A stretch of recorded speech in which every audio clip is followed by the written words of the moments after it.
dar muchas gracias por acompañarnos en este nuevo ciclo de conferencias dentro de la celebración del ciclo de Historia de Villena, de 98 años ya, se ha puesto para el quinto centenario. Así que pues, muchas gracias una vez más por estar aquí. Hace frío, apetece estar en casa, pero eso es. Como lo dije ayer también en otro acto, me encanta cuando voy a los sitios y veo tanta gente. Me sorprende ver lo activo que es la sociedad villenera y que cualquier cosa que se hace, ya no solo desde la sede universitaria, pues hay una buena respuesta.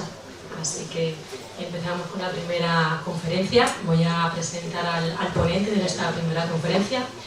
Es Antonio Costán Nava, es licenciado en Filología Árabe y doctor en Estudios Árabes Islámicos por la Universidad de Alicante en el año 2014. Ha sido profesor de Hispánicas en las universidades tunecinas de Gabes y La Manouba desde 2012 a 2015. A su regreso a España, estuvo 2 años de profesor asociado en el área de Estudios Árabes e Islámicos de la Universidad de Alicante hasta 2017, cuando consiguió una plaza de ayudante doctor en el mismo área de la Universidad de Sevilla. En 2019 regresó a tierras levantinas, a la Universidad de Valencia, primero como profesor ayudante doctor y desde octubre de 2022 ya como profesor contratado doctor en el área de Estudios Árabes e Islámicos. Contribuye como investigador en varios proyectos de investigación. Desde el año pasado dirige el grupo de investigación en Estudios Árabes e Islámicos en la era digital y acaba de ser nombrado miembro del Instituto Interuniversitario de Filología Valenciana. Entre sus publicaciones destaca su último monográfico publicado por el CSIC, el Consejo Superior de Investigaciones Científicas, Libro del origen de los sucesos y recuerdos de los virtuosos, el estudio y traducción del árabe al español de una obra de viajes del siglo XV, de un mudéjar valenciano que estuvo viajando por todo el mundo árabe islámico de su época. Además de otras 2 monografías sobre la comunidad morisca del Marquesado de Yombay, así como capítulos de libro y artículos en diferentes revistas científicas. Pero sobre todo, es villenero de adopción, desde los 14 años en que vino a vivir a tierras del Marquesado. Muchas gracias, Antonio, por tu presencia, por tu disponibilidad en estar presente aquí. Yo creo que su currículum avala pues que es un gran científico, un gran investigador, y muchas gracias por estar con nosotros esta tarde.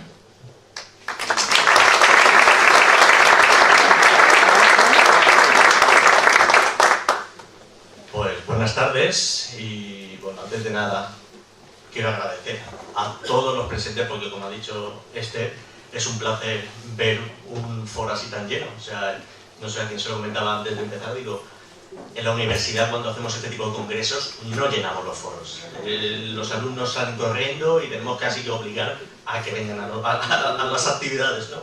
Bueno, pues antes de nada sí que quisiera agradecer las palabras de Esther Perales, de la directora de la sede universitaria de Villena.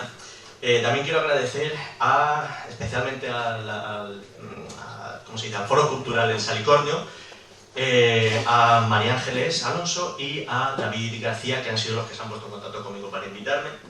También al Ayuntamiento de Villena por cedernos el espacio y también a la sede universitaria de Villena, lógicamente. Es un placer venir a Villena siempre. O sea, yo ahora mismo no vivo en Villena, vivo cerquita de Valencia, pero siempre que puedo pues, intento escaparme para esta ciudad. Pero sobre todo pues, para participar en este tipo de actividades que también pues, me gusta bastante, ¿no? Cuando María Ángeles me escribió, que fue a mitad de diciembre, para invitarme, pues me pilló en una época un poco curiosa, porque me pilló el COVID y fueron 15 días un poquito raros y hasta enero casi no les di de qué iba a hablar. De hecho, en la publicidad puse solo cuando Villena era Viliana, ciudad andalusí, porque quise dejar un título un poquito más genérico y decir ya después en qué iba a hablar.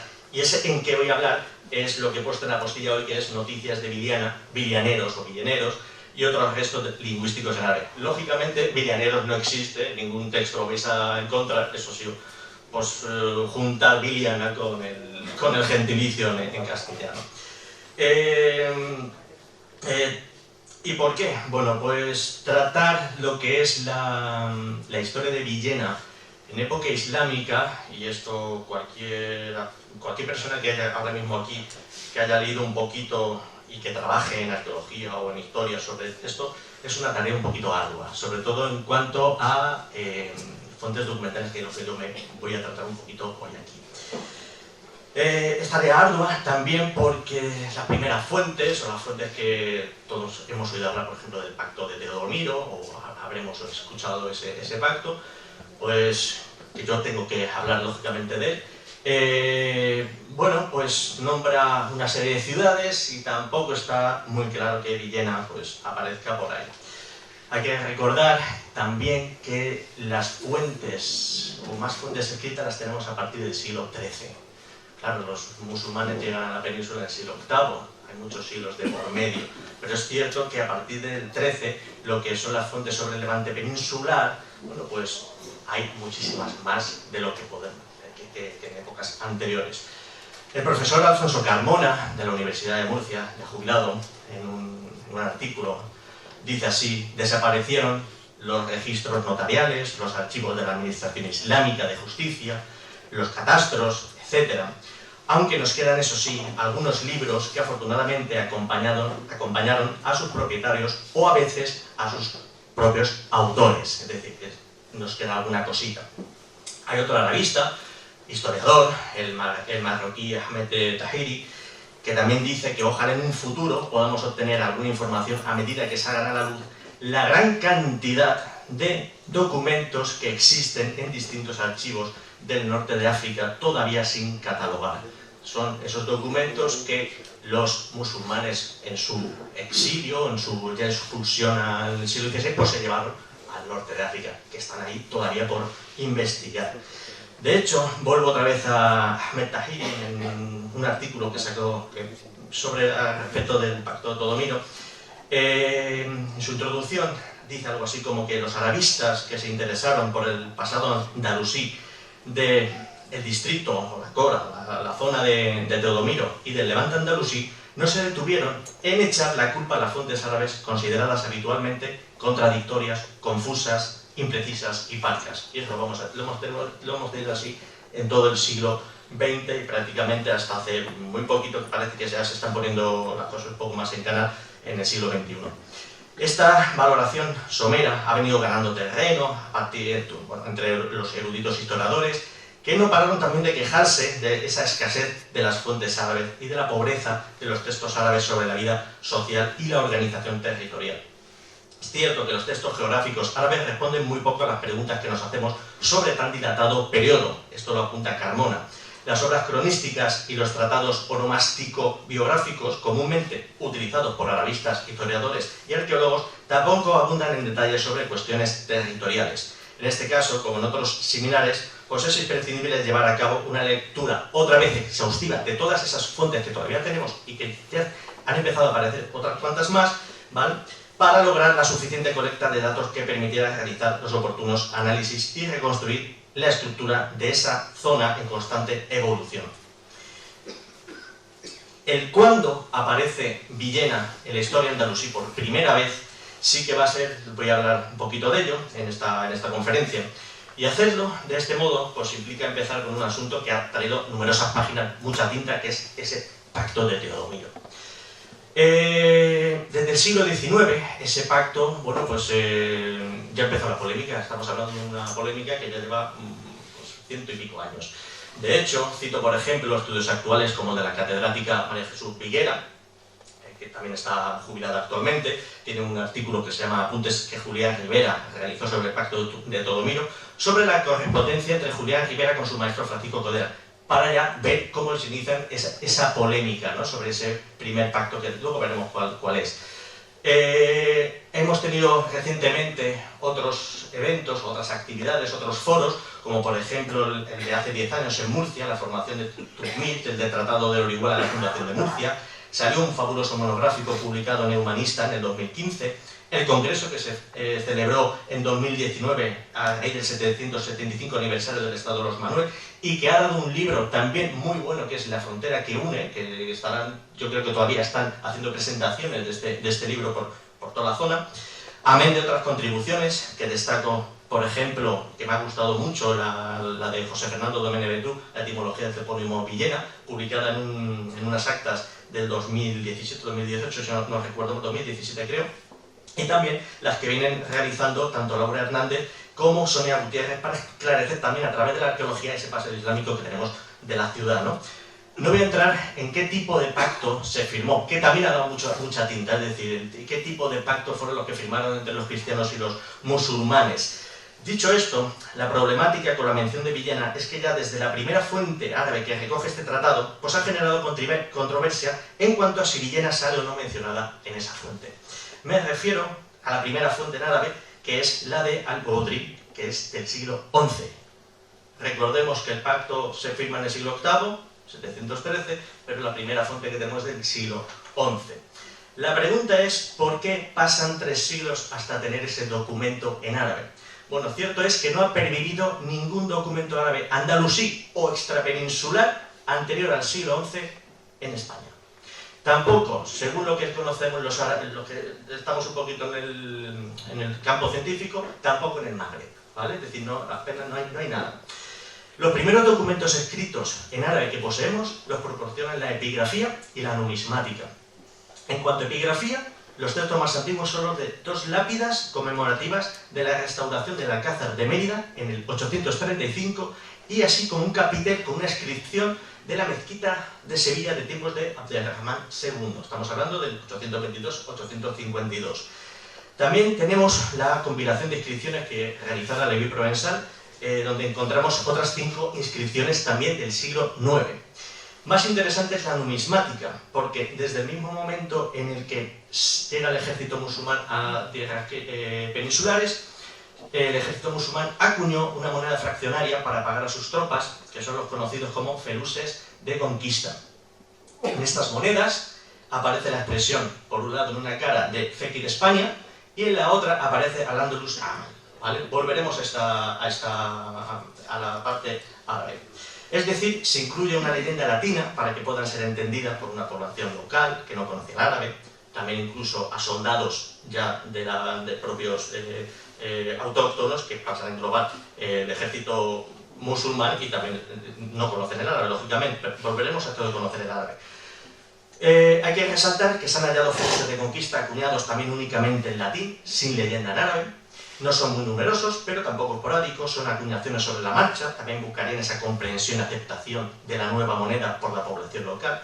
Para acabar este sintético panorama sobre esa primera escritura árabe en Al-Ándalus, hace muy poquitos años que se han hallado también unos plomos con unas inscripciones que se han interpretado como que eran sellos o precintos de conquista. Es decir, cuando el ejército musulmán, dentro de su legislación, cuando conquista, hay una parte del botín, el quinto, bueno, pues se supone que iba ahí hecho cerraban la parte, los saquitos de dinero que sea, con esos plomos.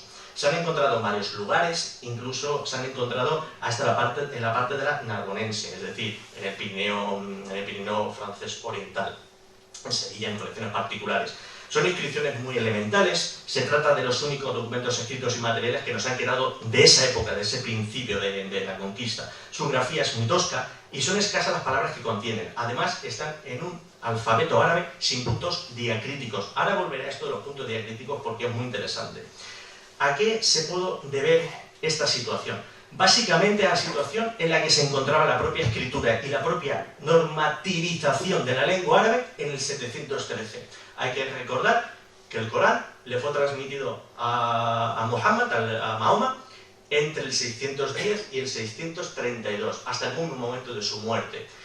Le fue transmitido y, según se dice, o en los estudios, bueno, pues todo se iba manteniendo de memoria, además sobre todo en una cultura eminentemente oral, como era la de la Arabia preislámica e islámica, ya en ese momento ya llevaba unos años siendo islámica, ¿no? Y por lo menos en la zona de la Meca. También se ha visto que incluso Mahoma y con algunos escribas iban anotando esas azoras, esos versículos del Corán, los iban recogiendo. ¿Qué pasa? Muere Mahoma y, según la tradición, pues se le pide, cuando empieza la conquista, y visto que a veces las memorias no iban por buen camino, pues que se le pide a Abu Bakr, que es el primer califa después de Mahoma, se le pide que haga una compilación de ese Corán. Entonces, bueno, pues se pone manos a la obra y encarga de esta compilación del Corán a un escribano, que era el escribano de Muhammad, a un tal Abu Ibn Abi Zabit, ¿vale? Entonces, bueno, pues empiezan a recopilar tanto de los memoriones de algunos de los que recogían el Corán en su memoria para luego dar la prédica, como de estos soportes que tendrían algunas aleyas y, bueno, las fueron poniendo en orden. Esto fue tomado, muere Abu Bakr y le sucede Omar, ¿vale? Le sucede el segundo califa. Segundo califa que había sido suegro de Mahoma, porque se había casado, con una hija, había sido, suegro. Se había casado con una hija, con Hafsa. Entonces, Hafsa fue la que, digamos, la depositaria de esa primera compilación. Se empiezan a expandir las tropas por todo lo que es Arabia, empiezan a conquistar hacia el norte de la península, y resulta que muere Omar, y le sucede Uthman, el tercero de los califas, y hay un problema. Hay problema entre las tropas sirias y las tropas, digamos, iraquíes, digamos que empiezan a haber problemas de tergiversaciones y de mala comprensión de esa primera compilación que había habido. Y se le vuelve a encargar, y Uthman vuelve a encargar que se haga una única recopilación en árabe de ese Corán. Se lo vuelve a encargar a ese mismo escribano, que ya lo había hecho por primera vez. ¿Y qué hace Uthman? Que en el momento que tiene compilado esa única copia, manda a destruir todas las otras que fueran diferentes y se constituye la copia de Uthman como la Vulgata, o la primera, diríamos en castellano, la primera Vulgata coránica, ¿vale?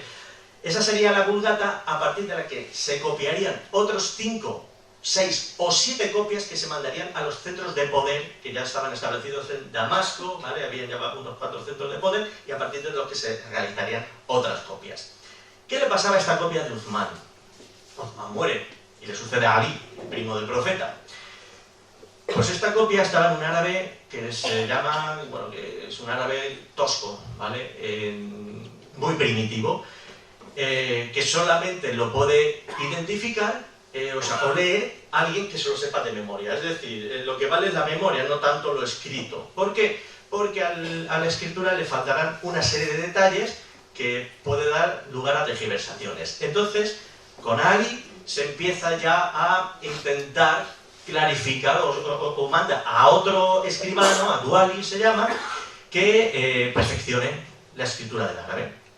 Pues este Duali se pone, muere Ali, empiezan los omeyas a gobernar, y ya será en época de Abdelmalik ibn Marwan, califa omeya, del final de la centuria del siglo VII, el que, bueno, pues vuelve a encargar que se perfeccione el árabe. O sea, si no se comprende esto, no comprendemos por qué el 713, por qué no tenemos una copia del 713 del Pacto de Todomino.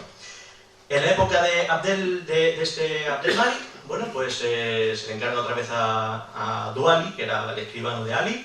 Empiezan hay una serie de técnicas para poner que si las vocales, que si para distinguir cuál es una consonante B de una P, o es decir, ese tipo de cosas, una B de una IA, ahora os explicaré un poquito eso, ¿no?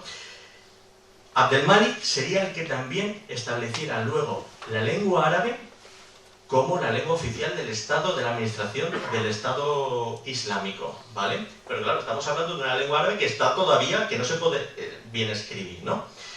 Dicen las crónicas que este califa, bueno, pues empieza a diferenciarlos mediante puntos, encarga a Esa Duali a otros discípulos, a un tal Nasser ibn Nasir al-Laiti, a un Yahi ibn Namur, es decir, pero os doy otro dato, que Abdelmalik muere, les siguen sucediendo otros califas, pero en la parte de los filólogos tenemos a un tal As-Sibawayhi, que estamos hablando del 760 al 796, ya empieza a perfeccionar un poco más el árabe, ¿vale? De hecho, el proceso de perfeccionamiento de la escritura de la lengua árabe y de su gramática se consideraría terminado a finales de lo que es el siglo IX. fue posible entonces imponer esa uniformidad a la lengua. De ahí que estos primeros siglos pues sean más bien escasos, ¿no? Como consecuencia de todo esto, pues bueno, pues está claro que en el siglo, no, o sea que en el año 713, pues el sistema de escritura de la lengua árabe pues estaba aún en ciernes. Y que los documentos escritos que conocemos de la época del profeta, y en general del siglo I de la Égira, o sea, justo cuando se establece la Égira es el calendario musulmán, a partir del 622 hasta el 722, sería ese primer siglo de la Égira. Estarían escritos en papiro, su gran mayoría, carecen de puntos diacríticos, los pocos textos que nos han quedado, sobre todo de Coranes. Y su lectura nos sería a nosotros harto difícil si nos poseyéramos las lecturas hechas por expertos de la Edad Media, ¿vale? Es decir, no podríamos tenerlo si no hubiera habido una cadena de lectores de esos textos. Imaginad esa época si hoy, en un terreno que nosotros ya conocemos, que es la Comunidad Valenciana, si con 30 años de política lingüística para instaurar, o sea, meter el valenciano y que seamos bilingües, teniendo todo lo que tenemos de redes, de ordenadores y todo lo que está costando, pues imaginad en aquellos años, cuando estás en proceso incluso de conquista y no estás tanto con lo que tú estás hablando. Por otro lado, el texto del tratado que profeta, por ejemplo, que Mahoma firmó con habitantes de los oasis de Haiba, de Hunayn y de Macra en el 627, cuando estaban expandiéndose a los saqueadores de Meca, cuyo texto está en hebreo, no en árabe, hace pensar si el documento original firmado por Teodomiro no fue un tratado escrito en latín o bilingüe latín-árabe, sin puntos diacríticos, esa parte en árabe. Como es en el caso de los judíos de Haifa, parece evidente que los visigodos vencidos no iban a suscribir un texto que no entendían. Así de claro.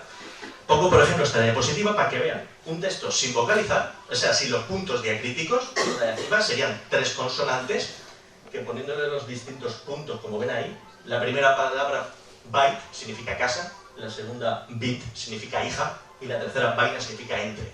Si tú no le pones los puntos diacríticos y luego la vocalización, que es un poquito más tardía, a partir del siglo VIII, imaginad leer un texto sin vocalización, que eso es lo que trataremos a continuación de estos tratados, ¿no? ¿Existe una versión latina perdida del Tratado de Teodomiro? Bueno, pues parece que nos ha llegado a plantear de modo convincente la existencia de esa versión latina original del texto del pacto. Pero existen expertos que defienden que pudo existir esta tal versión en latín. Es un momento en que los propios ejércitos conquistadores de bereberes y de árabes aún tienen un conocimiento imperfecto de la escritura en lengua árabe, su lengua oficial del Estado ya, porque hacía unos poquitos años que Abdel-Malik había instaurado como lengua oficial. ¿Cómo iban a plantear a quien entra y firma un pacto que diera su aprobación un texto escrito en unos caracteres absolutamente desconocidos para ellos?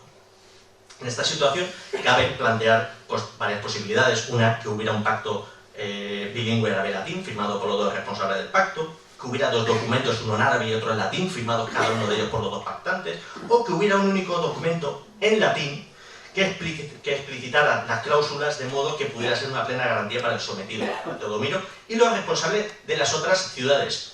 7, que son las que aparecen en el pacto, pero hay que tener en cuenta que el 7 puede ser un número simbólico, sobre todo que tiene mucha significación, el 7 por el tema de la cábala y de la mística semítica, ¿no?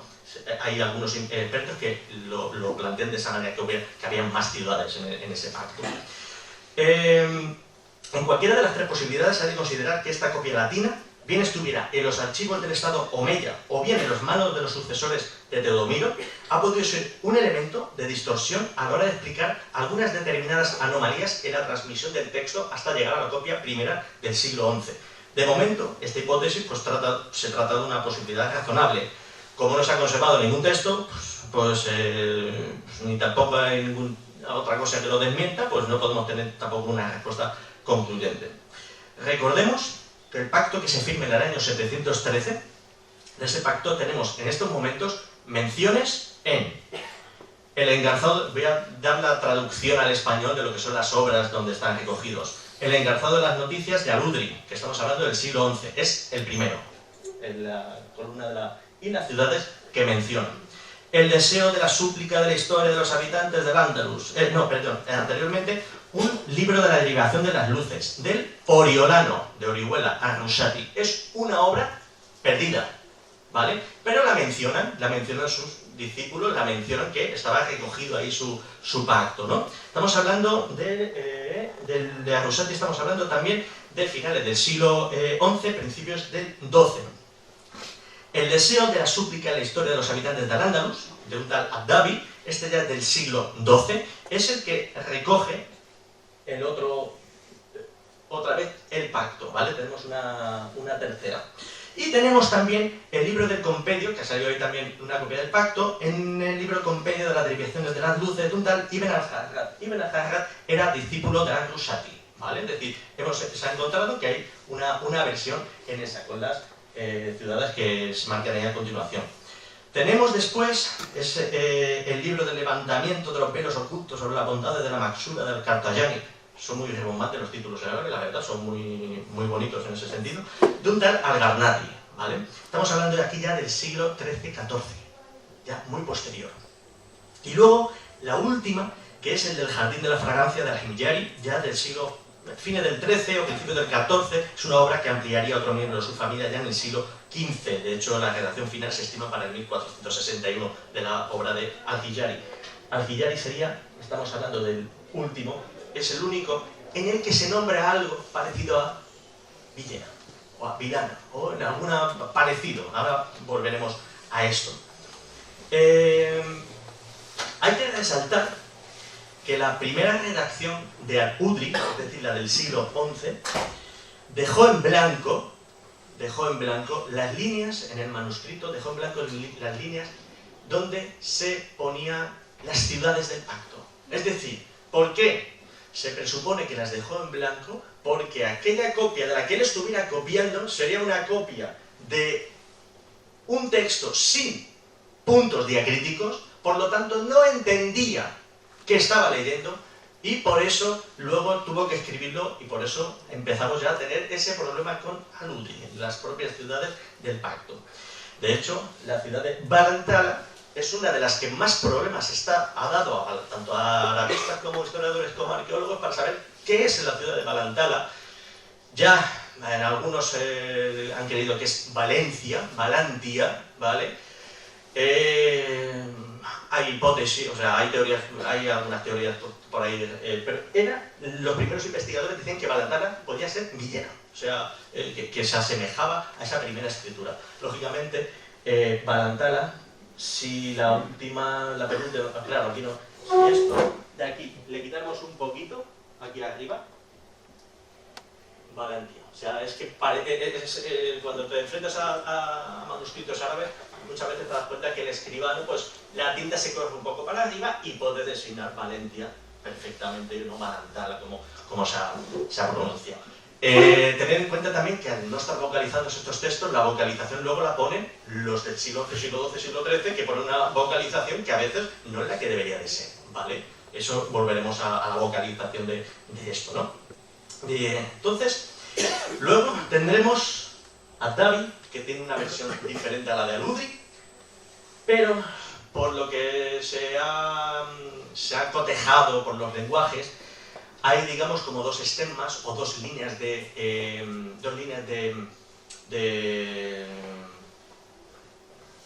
derivación de este pacto. Una es la de Al-Udri y otra sería la de Ar-Rusati, que Ar-Rusati sería la de Davi Al-Garnati. Y luego llegamos a Himyari, que también dicen que es la misma línea, porque se parecen mucho los textos. A partir de Ar-Rusati, la de Al-Udri no se parece, es la de Ar-Rusati. ¿Qué pasa? Que la de Himyari, según Ahmad Tahiri, ha hecho ahora un estudio textual de muchos textos y plantea que posiblemente la de Al-Himyari, la versión de Al-Himyari, sea más correcta que las anteriores, porque Al-Himyari siempre acudía, está demostrado, siempre acudía a fuentes originales del siglo VIII, siglo IX, siglo X. Y por lo tanto es muy posible que la versión de Al-Himyari sea muchísimo más verídica que las anteriores. ¿Qué pasa? Que llegamos a donde pone Vilana. Pero pone Vilana, no pone Viliana. que es lo que todos conocemos que ponen en textos anteriores y en otros textos que vamos a ver a continuación. Claro, pues seguramente sería, como dice Tahiri, de que no se conoce esa ciudad, al-Himyari no conoce la ciudad que está leyendo sin vocales o sin puntos, y por eso. ¿Qué es lo que sucede y cuál es la crítica que se le da a esta teoría? La crítica que se le da es que en algún momento al-Himyari, cuando está nombrando ciudades, dice o a Murcia, o a Valencia, o a fulana o a fulana. ¿Qué significa fulano en español? Fulano y mengano. Viene ahí del árabe, es decir, pues este y aquel, ¿vale? Entonces dice, pues fulana y fulana, como diciendo, y esta ciudad y aquella otra, es decir, sin referirse. De esos críticos, ¿por qué lo hacen? Porque esta es la B de Villena, este simbolito que pone aquí con el puntito debajo, pero la F en el Magreb se escribía con este redondencito y con el punto debajo. ¿Qué pasa? Que cuando se corre muchas veces la cinta por el tiempo, ese circulito se cierra y parece una recta, ¿vale? Y entonces de ahí es cuando se hace la crítica a Himyari, es que digan que eso es una F de fulana y que no es de Villena, que sería la forma correcta en la que está escrito el nombre de Villena en otros textos árabes, es decir, es diferente la escritura, ¿no? Bueno, ahí lo dejo. Todavía no se sabe, dejamos aparte si este al-Himyari es el primero o no que cita Villena. Hemos visto que los anteriores no citan a Villena, los anteriores son otras localidades. Entonces, vamos a volver, bueno, pues a buscar las menciones de Villena, ya no en el Pacto de Teodomiro, vamos a buscarla en otras obras. Tenemos una obra que es, bueno, tenemos a un autor del siglo XII, que es un tal al-Hijari.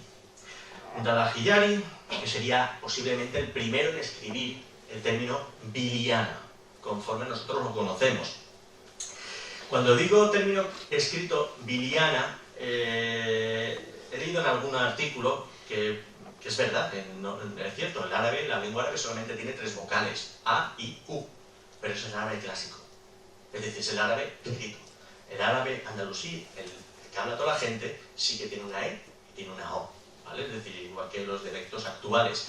Y bueno, esa A larga, cuando ponemos Viliana, que lo habréis visto en el título, esa A es una A larga, igual que en el latín, ¿vale? Viliana. Esa A larga en contextos internos de vocal larga, de alargamiento, tiende a hacerse E, ¿vale? Por lo tanto, la pronunciación correcta sería Viliena, ¿vale? O sea, sería la pronunciación del topónimo. Bueno, pues su obra de al-Hijari, perdida, la recuperó un siglo después un tal Ibn Said al-Maghribi, que moriría en el 1276 en Túnez. Bueno, tiene una obra que se llama en castellano Lo maravilloso acerca de las joyas de Occidente. Y apunta así. He recogido lo único que hay de Villena, que es ese textito ahí, en árabe, lo traduzco. Dice, en el nombre de Dios, el misericordioso y compasivo, la oración de Dios sea sobre nuestro Señor Muhammad. Tras esto, la gracia y la oración de Dios sea sobre nuestro Señor Muhammad, su siervo, y sobre su familia y compañeros. Así pues, este es el 7º capítulo del libro en el que está incluido el libro del reino de Tudmir, de Teodomiro. Capítulo llamado Libro de la ductilidad acerca de las joyas de la ciudad de Viliana. Y ya aparece aquí, recogido en Ibn Said, recogido de ese al-Hijari. Ya tenemos la primera mención. ¿Y qué dice de Villena? Bueno, pues yo he leído muchas traducciones hechas anteriormente y que están muy bien, pero creo que están muy embellecidas. Hay traducciones que dicen, bueno, que están muy embellecidas. ¿Qué es lo que dice aquí? Ciudad de bello paisaje, hay en ella fuentes de agua y huertos. Se ubica al norte de Murcia y de ella es Abul Hasan al-Rashid ibn Sulaimán, el que tiene la calle en la parte de Villena, ¿vale? Yo he leído traducciones que dicen ciudad que presenta un maravilloso paisaje, hay en ella abundantes aguas. No, eso de abundantes no lo dice por ninguna parte. Dice, hay aguas y tiene huertos. Y ya está, no dice nada más. Es así de escueto. A continuación, apunta este Ibn Said, a continuación sí que apunta que lo que coge a continuación lo coge de Al-Hijari. Dice, en el Mishhab, que es la obra de Al-Hijari, es decir, es su obra, es aquí donde lo cita de alguna manera, habla de este poeta. Dice, su origen es de Villena. Es dueño de una fortuna heredada. Hay que decir que cuando a un musulmán se le dice que tiene una fortuna heredada, lo que está implicando es que es heredada de manera legítima, ¿vale? Es halal, no es haram. Es decir, es heredada por sus padres que son musulmanes, han muerto y es una herencia legítima. Vivió en la capital Murcia, donde alcanzó un alto rango, y escribió para el que fuera su gobernante, un tal Abdelrahman ibn Tahir, y de su poesía se lee: tú sigue con tu generosidad, que Dios hace que no te necesite. Confié tenerte como persona, pero al final no tiene nada que ver contigo. Es una sátira, ¿vale? Es una sátira contra su gobernante de aquel momento. Tenemos otro caso, ¿vale? Que es el del valenciano, que bueno, pues fue político, fue filólogo, fue muchas cosas. Es Ibn al-Abbar, ¿vale? Valencia ya de finales del siglo XII y ya moriría en Túnez en 1260. Tiene un suplemento que se llama Suplementos a las Adiciones Biográficas. Es una obra donde, bueno, son obras biográficas de onomástica y donde van recogiendo personajes, ¿vale? Y dice, Abu Abdallah Muhammad ibn Hassan era de las gentes de Jaén. De él es una narración sobre un tal Abul Hayyaj al-Qudai.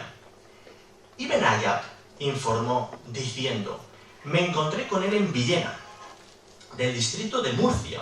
Creo que abandonó su tierra durante las revueltas cuando se dio la desaparición del estado de los lamtuníes. Está refiriéndose a la desaparición del estado de los almorávides. La cita anterior de Ibn al-Abbar hay que tomarla en realidad de otro escritor valenciano del siglo XII, más concretamente a través de uno de sus hijos, que sería muy probablemente el que le pasó el dato a Ibn al-Abbar. Me refiero al escritor de Liria, Abu Omar ibn Ayyad, y no Iyad, que lo he visto por ahí en algún sitio, quien muriera en 1179 teniendo 70 años. Este es quien describe Villena como uno de los distritos de Murcia y no como la capital de uno de los distritos de Murcia, porque eso de la capital no aparece nunca, ¿vale? Dice uno de los distritos, no dice capital ni cabeza, no dice nunca nada. Es que he visto traducciones en ese sentido, ¿no? Lo interesante aquí es que Ibn Ayyad estuvo en Villena, que es el que conocería al que he mencionado anteriormente, lo escribiría en su obra pasó a su hijo Muhammad, y Muhammad fue el que le dio la noticia a ese Ibn al-Abbar, que es el que habla de Villena, ¿vale? Es decir, hay esa cadena. También tenemos otra cita en un tal Ibn Sa'd as-Sala, en su libro El don del imamato, donde dice narrar el regreso del califa almohade Yusuf I de la campaña de Huete, y narra pues, el recorrido que hizo en la mañana del sábado 12 de agosto del 1172, partió de Játiva y acampó en sus cercanías, tomando a los soldados en consideración, para que descansaran. Luego continuó durante todo el domingo del día 20, o el 12 de agosto del 1172, y se hospedó en el castillo de Villena. Prosiguió la marcha el lunes acampando en el castillo de Aspe, así marchó el martes y acampó en el castillo de Elche, y luego el miércoles prosiguió y acampó en el castillo de Orihuela. Es decir, aquí tenemos otra cita de Villena, referida a este califa. Hay que decir que en la obra, que el editor de la obra de As-Sala no escribe Villena, escribe Buliana, ¿vale? Es decir, lo vocaliza con una U, ¿vale? Habría que ver qué es lo que hay escrito. Yo siempre digo que hay que ver, este es el editor, lo que nosotros consultamos, pero qué es lo que escribe realmente la persona del siglo XII o del siglo XIII, ¿vale? ¿Cómo lo escribe él? Yo creo que es una mala escritura por parte del editor, porque en las notas a pie de página Villena lo escribe bien, dice así se llama hoy este lugar, Buliana, se llama Villena, lo pone en el punto 2. Pero luego si miramos un poco abajo, Ils lo pone como H. Y luego Orihuela lo escribe Orihuela. Y Alicante lo escribe Ilicante. Es decir, no estaba muy acertado con la toponimia española este hombre, el editor de esta obra. Pero, claro, Ibn al-Hatib En el siglo XIV, cuando escribe su hijata Ciahbar Garnata, información sobre las noticias de Granada, escribe Buliana también. Es decir, que el topónimo existía en la península. Lo que pasa es que se refiere a otra ciudad que está al norte, una alquería al norte de Granada, que es actualmente Bulianas, ¿vale? Confundiría seguramente la escritura, pero el anterior sí que se refiere al Villena, pero puso seguramente Bulianas porque le sonaba más a él la vocalización con U y no con I. Todas estas menciones, que son pocas, la verdad, son muy poquitas, pero son clarificadoras, pues describen en cierta medida lo que los autores tienen el concepto de esta ciudad conforme a sus propios cánones de lo que es esta entidad local, ¿no? Quiero decir con esto, por ejemplo, que en ningún momento aluden a Villena como una aldea, es decir, una aldea o una finca. Tampoco lo aluden como alcaria, como una alquería, como aluden en otras ciudades. Tenemos tres menciones. Una es Hisen, ¿vale? Otra es Amal, ahora diré lo que significa, y otra es Marina. La primera de Hisen, hay que tener en cuenta que este término designa una posición de altura con un hábitat disperso o a veces concentrado en un rabal, ¿vale? Un arrabal, dotado de un territorio rico que lo nutre, bien protegido, sin que esto signifique la presencia de estructuras defensivas edificadas. A esto creo que las prospecciones arqueológicas que se han llevado a cabo sí que comentan que sí, la fortaleza de Salvatierra estaba, pero que en cuanto a murallas se han descubierto, en esa época se han descubierto un trocito, pero no hay indicios claros de que estuviera totalmente amurallada en estos primeros años, ¿no? Y así lo dice el término Hisen, ¿vale? Se trata, sin lugar a dudas, del término más empleado para designar estructuras defensivas en Al-Ándalus. Su uso siguió a lo largo de la historia de Al-Ándalus, pero cambió su significado. Es la manifestación del término encastellamiento, que había empezado antes de la conquista en el 711 y continuó durante el Emirato. El Hisen, refugio en manos de la población indígena, que luego pasó a designar una fortificación ya estatal. El segundo de los términos que aparece, que es Amal, dicen Amal min Murcia o min Amal Murcia, es decir, Amal es en singular y min Amal es en plural. En este caso, tal como apunta Carmona, este término, en su acepción geográfico-administrativa, designó también algo así como lo que hoy se recibe el nombre en España de partido judicial, que en las traducciones lo estamos leyendo y se traduce como distrito directamente, ya está. Un sistema que debió guardar probablemente una analogía con el vigente en Marruecos hasta la época colonial. Allí, al frente de cada uno de estos distritos, de hecho se les llamaba amalatos de Amal, los llamarían los africanistas españoles a principios del siglo, había un cadí, un juez, ¿vale? Propuesto por el juez de la capital, en este caso Murcia. Este juez, a su vez, podía nombrar, el que designara aquí, podía a su vez nombrar otros jueces de paz, lo que nosotros conocemos como jueces de paz. Esa traducción literal de la expresión Mina Amal Murcia, de uno de los distritos de Murcia, parece evidente que aquí no está indicando solo que Villena pertenecía a Murcia, sino que estaba formando parte de lo que era, que sí que sería como una capital de distrito. De ahí lo que apunto que hay algún traductor que cuando traduce esa frase le ha añadido lo de una capital de los distritos de Murcia, cuando en realidad no pone el término capital en ningún sitio. Vuelve a incidir en la idea de Masoli Guinta, que es la que estaba trayendo un poquito sus ideas, de que los términos hay que ubicarlos en su contexto coetáneo, en su momento en el que están escritos, y no con el significado que los traductores pues, actualmente les damos. Claro, cuando ponemos distrito, tendríamos que hacer miles de notas de a pie de página para explicar que ese concepto tendría otra significación, y eso pues lógicamente pues, no se hace. Hay que recordar, por ejemplo, que los feluses de conquista del siglo VIII, que hemos visto anteriormente, que ponía Fekit de España, pero también ponía Al-Ándalus a Amal, el mismo término, ¿vale? Todo Al-Ándalus estaba considerado en ese momento ese distrito jurídico de Damasco, porque Damasco era el que luego impondría a esos cadíes o a esos personajes que tal. Pero en ese momento estaba considerado todo Al-Ándalus, no estaba todavía particionado, ¿no? Tendremos ahí esa concepción diferente tanto en un siglo como en otro. Y por último, la mención como marina, es decir, ciudad.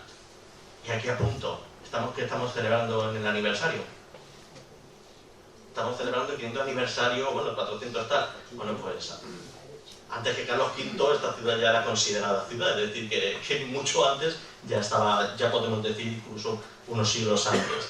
Es pues una tontería, ¿no? Pero bueno, lo que indica, bueno, que en principio tendría ese carácter administrativo y una población superiores a los de una simple caria o alquería, y también superiores a los de un hisen o fortaleza. Es decir, ya cuando se menciona como Madina, ya es una entidad más mayor a lo de las otras menciones. También se sabe, bueno, que conservaron esta categoría de Madina o de ciudad algunas poblaciones que también tenían este título con anterioridad a la conquista musulmana, a pesar de que en realidad debieron de quedar reducidas a meros caseríos, como por ejemplo Minateda o incluso Cartagena, que no parece despegar como población como tal hasta el siglo XII.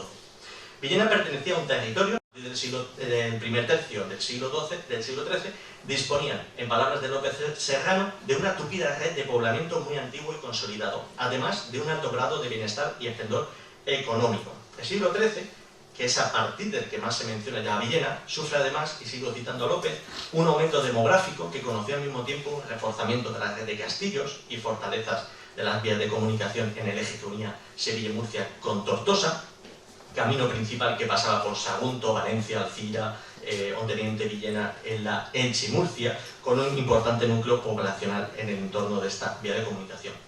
Esta es una opinión también mantenida por diferentes especialistas, desde Codera, Epalza, Riviera, Charmeta, Azuar, López Serrano. De hecho, la revista Riviera afirma que no habría que considerar este territorio como seco, como se lo había considerado. Hay algunos que han considerado que era seco, desértico y deshabitado a partir de la desaparición de esas poblaciones visigodas, ¿vale? La despoblación de esta comarca en realidad no debió de producirse hasta después de la rebelión mudéjar en 1264, que creo que hablará Cabezuelo, hablará creo que un poquito de esto, uno de los ponentes que va a participar, a partir de la cual está documentado, por ejemplo, que Aspi y Novelda, también Monóvar, pues quedaron reducidos a simples alquerías, ¿no? Ubicadas en otro lado. También las incursiones granadinas de 1304, cuando el nuevo emir de Granada, Muhammad III, que era nazarí, cambió su alianza con Jaime II de Aragón por la de Castilla. El profesor también Robert Barnes afirma que este territorio no presentó continuidad ni discontinuidad absoluta, sino transición, transformación y adaptación. Y aprovecho para recordar que la semana que viene, el 16, 17 y 18 de febrero, en Albacete se va a celebrar un simposio por el CSIC y por el Instituto de Estudios Albacetenses sobre las tierras de secano del Al-Ándalus, poblamiento y economía campesina, que van a tratar un poquito sobre parte de esto que me parece muy interesante en ese sentido. En cuanto a referencias, ya no de Villena, sino de villaneros o de villeneros, bueno, pues ya José María Soler nos adelantó unas cuantas personas.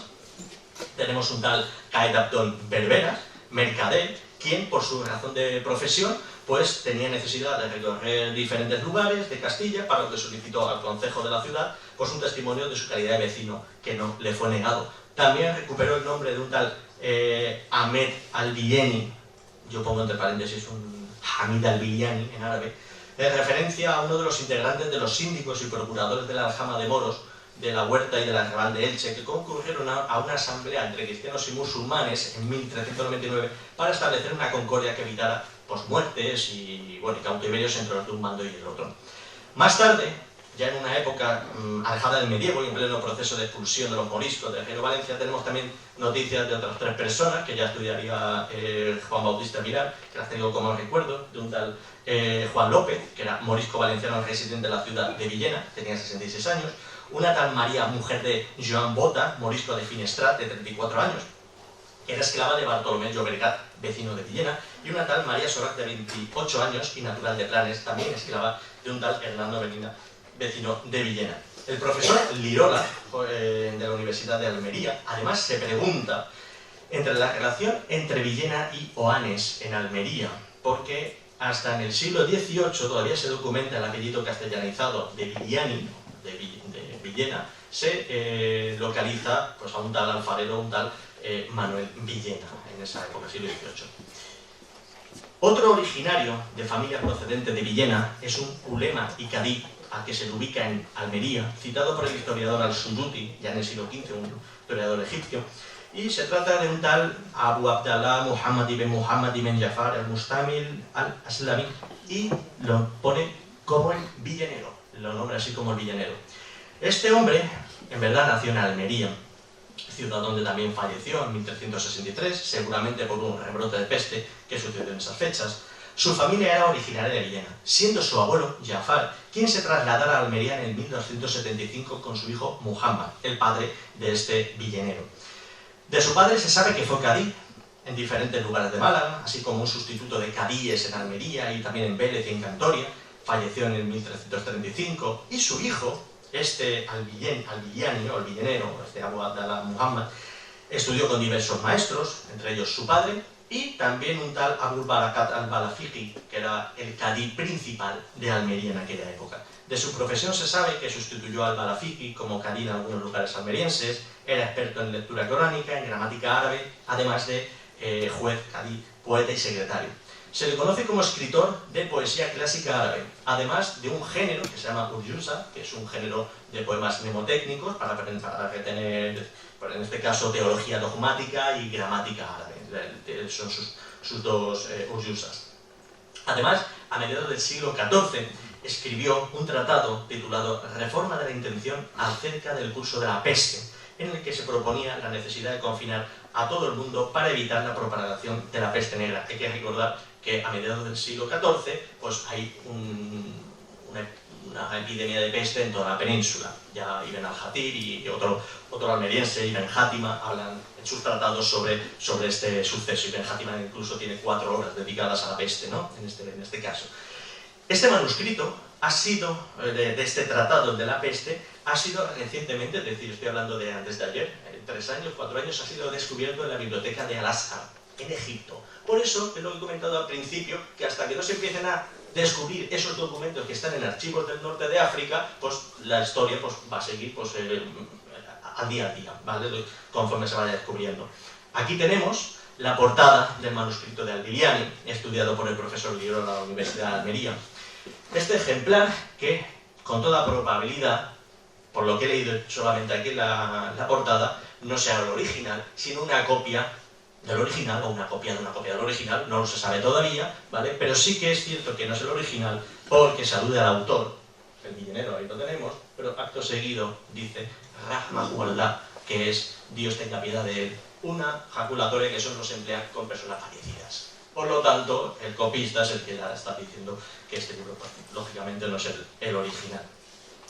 Otro personaje, que ya he mencionado antes, pero que hay que traerlo aquí como ciudadano de Villena, pues es Abu Abdallah Muhammad ibn Hassan, es el que aparece citado por Ibn al-Abbar, ¿vale? A través de este Muhammad y de este Ibn Hayat.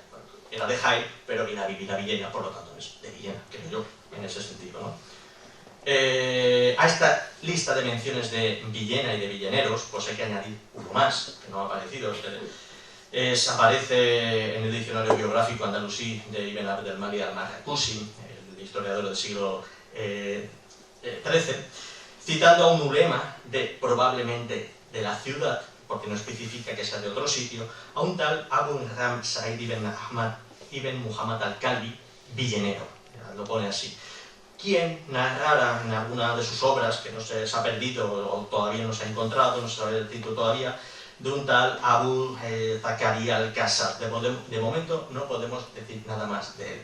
Sí que hay que decir que hay que llevar cuidado con los villeneros, con los Villani, porque hay una ciudad, una alquería en Irán que se llama Villan, ¿vale? Y también tiene el mismo gentilicio. Y entonces cuando buscas sobre villeneros, pues te pueden aparecer los de aquí o te pueden aparecer de Irán.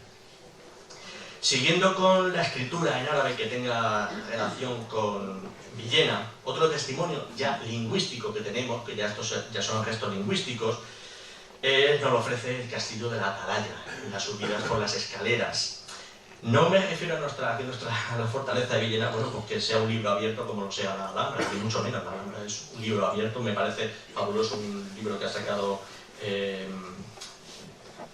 ¿cómo se llama? No, se me ha ido de la cabeza. Me saldrá después. Bueno, tiene un libro maravilloso de cómo la Alhambra es un libro. O sea, puedes leer la Alhambra. Pero sí que hay que recordar que hay al menos 11 incisiones en árabe, en lengua árabe. Son unos incisos epigráficos que se presentan descontextualizados y en ninguno de ellos aparecen nombres propios. Se limitan en su mayoría a lo que es la basmala, ¿vale? O bismillah, lo que es la fórmula de invocación de los musulmanes, es el principio de su Padre Nuestro, es el principio de la primera zora del Corán, ¿no? En el nombre de Dios se dice. O la Shahada, que es no hay más Dios que Dios, y Muhammad es su profeta. La Shahada es uno de los 5 pilares del Islam, el testimonio de fe. Y también el Taslim, que es cuando están rezando, se dice el saludo típico, As-salamu alaikum, ¿vale? Cuando están rezando y están terminando, As-salamu alaikum y As-salamu alaikum, diferentes. Pues eso también aparece el saludo. Estas inscripciones, bueno, pues tienen un carácter exclusivamente religioso. Se podría aventurar la hipótesis pues, de que son inscripciones con un fuerte carácter profiláctico o de protección. De hecho, la básmala se utiliza en jarrones y en epigrafía para proteger el contenido de ese continente de los jinn o de los espíritus para que no contaminen ese tipo de cosas. Es decir, se utiliza también como en los amuletos y este tipo de cosas. Además, muy acorde con la espiritualidad dada en un enclave defensivo como era Villena en el siglo XIII, sobre todo en la época de la conquista cristiana, ¿vale? O sea, es una hipótesis que puede quedar ahí. Otro ejemplo epigráfico que traigo es una pieza encontrada en el Castillo de Salvatierra con una inscripción en epigrafía que reza al-Mulk Lillah. Traducción es: la soberanía pertenece a Dios. Esta leyenda es un motivo clásico tanto en la cerámica omeya en verde manganeso del siglo X como la taifal de la centuria siguiente, y también la hallamos estampillada y esgrafiada en la cerámica de los siglos XII y XIII. Es un tema religioso de reminiscencias coránicas que sirve como invocación y reconocimiento de la sumisión, Islam significa sumisión, a Alá, a Dios, y como acatamiento también del poder temporal islámico legítimamente constituido en cada momento. Por ello no es de extrañar que no solo la hallemos en las cerámicas, sino también en la heráldica. De hecho es el lema de los almohades, al-Mulk Lillah, ¿vale? En la heráldica almohade, como lo muestran también numerosas banderas que aparecen pintadas en las cánticas de Alfonso X el Sabio.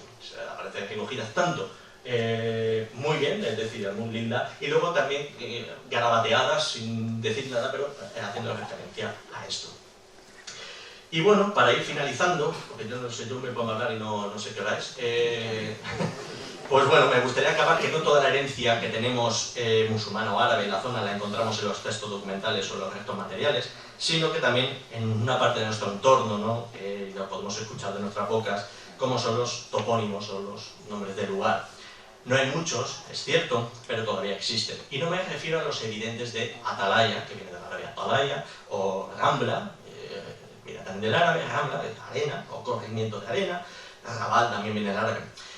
Me refiero a otros, por ejemplo, tenemos al suroeste de Villena, entre el Cerro del Castellar y el de Terlinques, tenemos una zona conocida como el Zaricejo.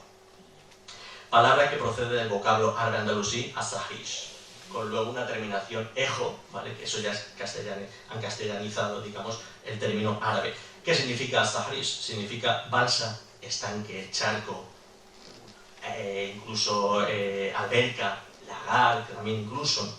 Allí se sitúan allí los pozos del Zaricejo, ¿no? De donde la sociedad, esto ya lo cito de José María Soler, la Sociedad Canal de la Huerta de Alicante adquirió el derecho a la propiedad de 150 litros por segundo en los pozos del Zaricejo, reavivando así la antigua tradición de utilizar las aguas villenenses para el riego de los pueblos situados en la cuenca baja del Vinalopó. Aunque no las remanentes, las que estuvieran superficiales de los siglos medios anteriores, sino las extraídas ya del subsuelo por medios mecánicos.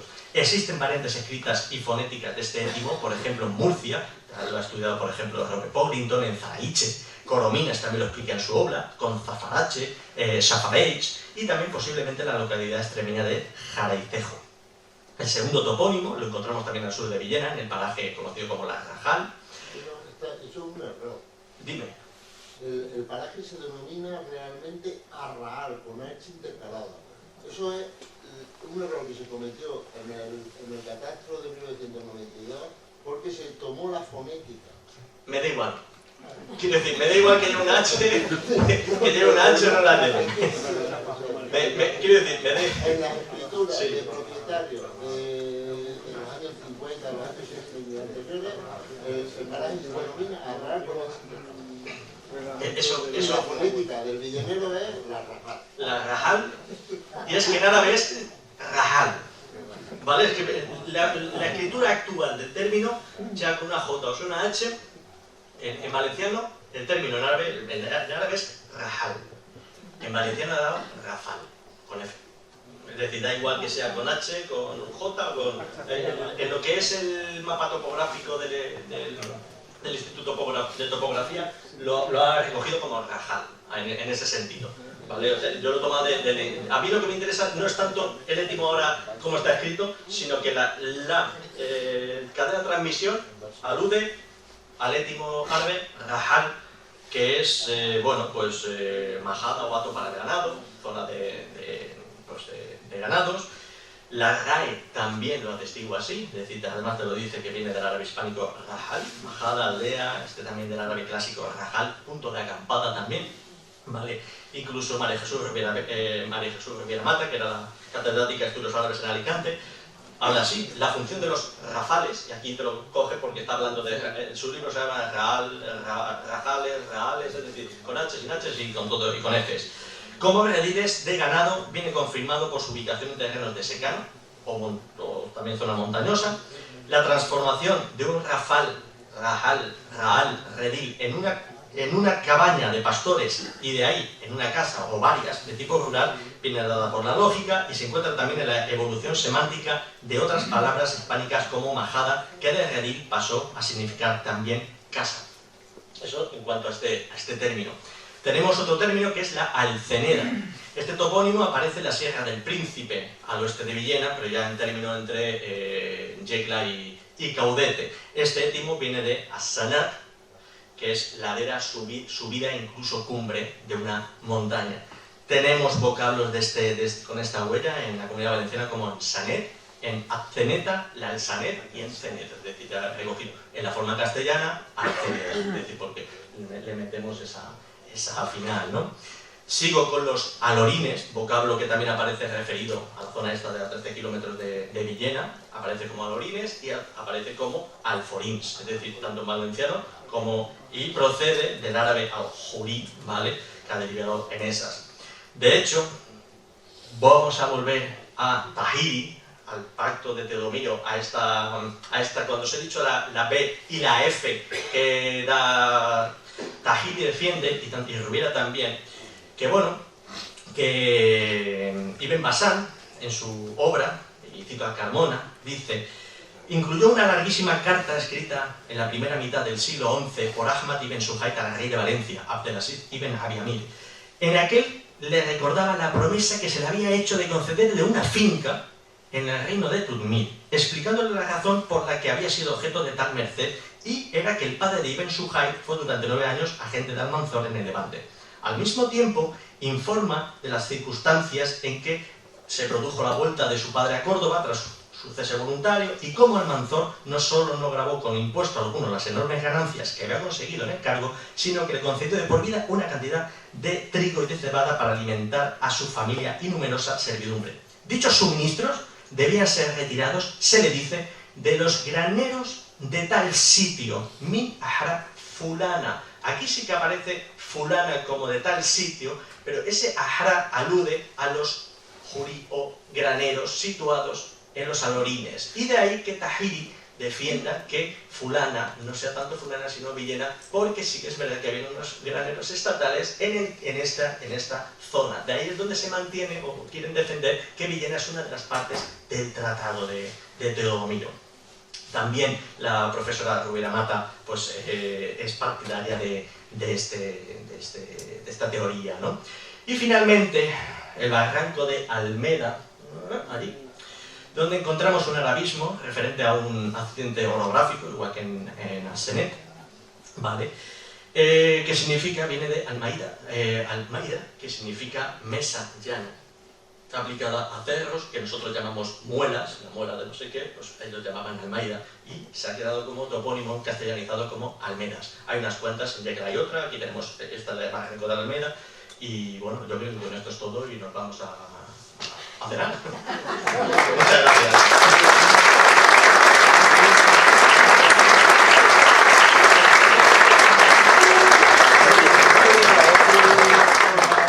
Creo que Antonio nos puede dar como 10 charlas más sobre Villena condensado en una hora como le pedimos, pues creo que ha sido bastante productivo. Os invito ahora a continuación, porque inmediatamente salimos hacia la cafetería de la Casa de Cultura, donde la bodega, si no me equivoco, Sierra Salina, nos va a hacer una cata de su vino, y inmediatamente después haremos el acto de inauguración de la exposición de Playmobil. Os invito a todos que nos acompañéis y sigamos el acto de aquí. Gracias.